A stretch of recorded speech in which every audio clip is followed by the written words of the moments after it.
Welcome back to pregame.tv. We're going to take a look at Saturday baseball action. We've got Ken's New York Mets traveling to PNC Park to play my Pittsburgh Pirates. I wonder where I'll be on this one, but something tells me you're not on the Mets. That's for sure.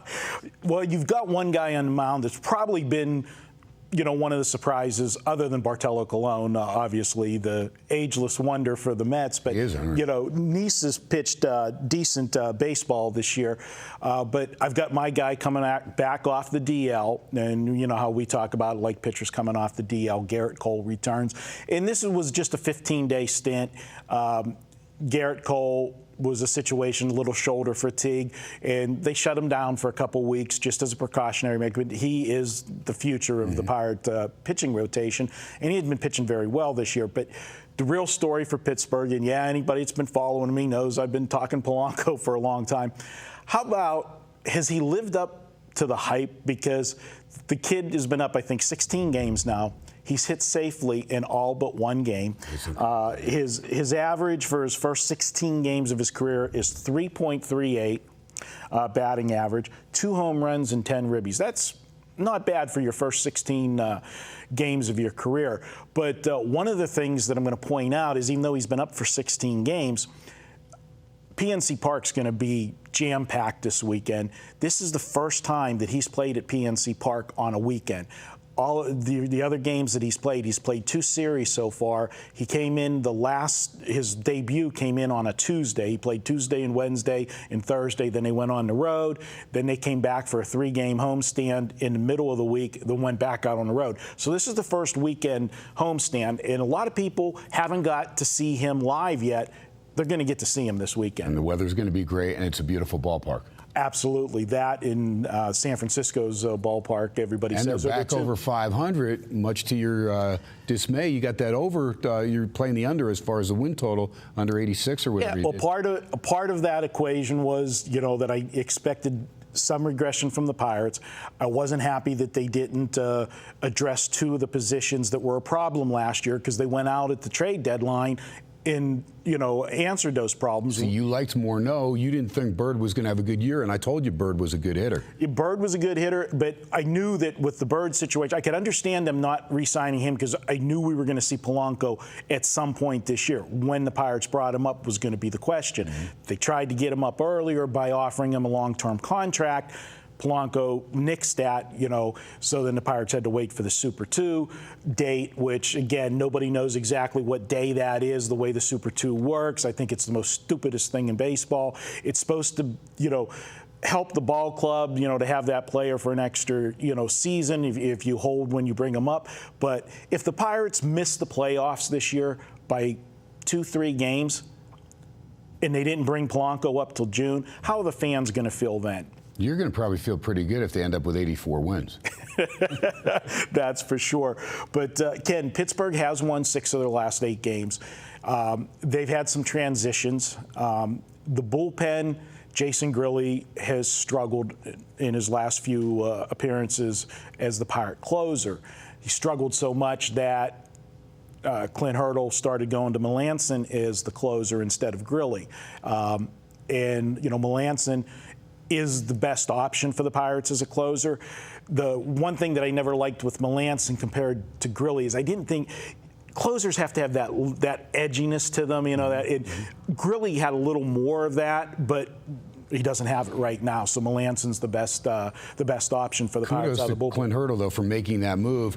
I'm watching Joe Nathan try and be a closer, and teams like sticking with guys like that, and their ERA's up over 6. They pay a lot of money, so a lot of times general managers are like, hey, look, we went out and got this guy. He'll come around. Maybe he won't come around. So I have a problem with staying with a closer if he's not effective, and then also when he comes in, if you have a 3-run lead, why leave him in there if he gives up, 3 walks and a hit? Find somebody else. Have somebody else ready. You have so many multi-million-dollar ball players sitting in that bullpen doing nothing because they're situational pitchers. I mean, when you break it down per inning, what some of these guys make, it's a travesty. Yeah, and the Pirates, when Grilli was rolling, the Pirates had a nice nice if you could get to the 7th inning.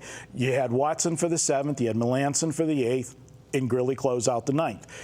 Pirates had a lead after 6. They were almost like money, the last couple of years. I mean, one of the better bullpens in baseball. That was their strong suit. But, Grilly has changed that. So, now you've got a strong – they've kind of moved Watson to the 8th inning role and Melanson to the close. So now we got to get to the 8th with the Pirates. But you know what? Yeah, Marco D'Angelo, this is your free play, so let's make it official, Pop. All right. Yeah, I'm looking at the Pittsburgh Pirates. They are a surging team right now. And the National League Central, I think it's going to get pretty heated. You've got the Milwaukee that's played well all season.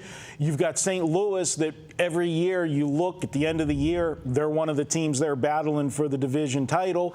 And then you've got Pittsburgh on the surge up. And don't forget the Cincinnati Reds. They're a team that's surging as well. We talked about them a couple weeks ago as a team that's going to be on a rise. I'll talk about them a little more in a later video.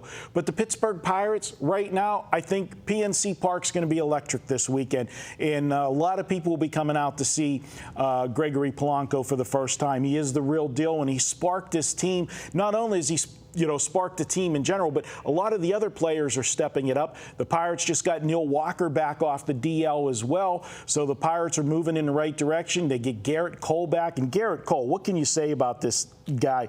He has been solid. 8 of his last 9 starts, he's given up 3 runs or less, the ultimate in consistency.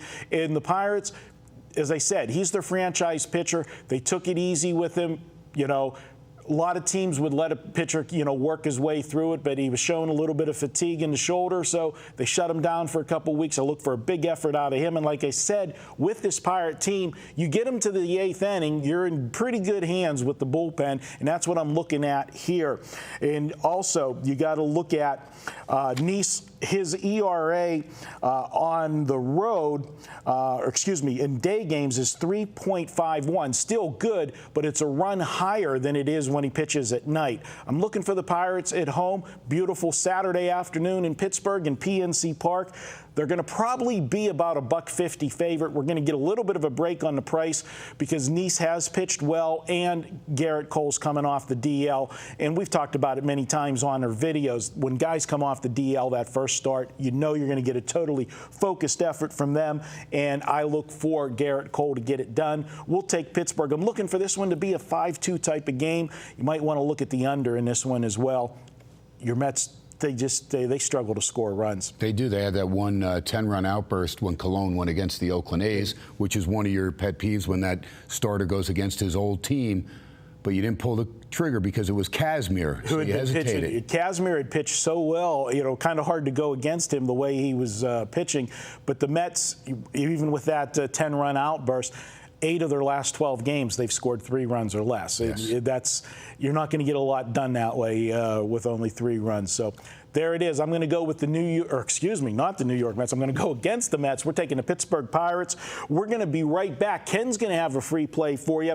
He's going to go out west on Sunday. He's going to take a look at Arizona at San Diego. We'll see which way Ken's going in that one. That's up next. Pregame.tv.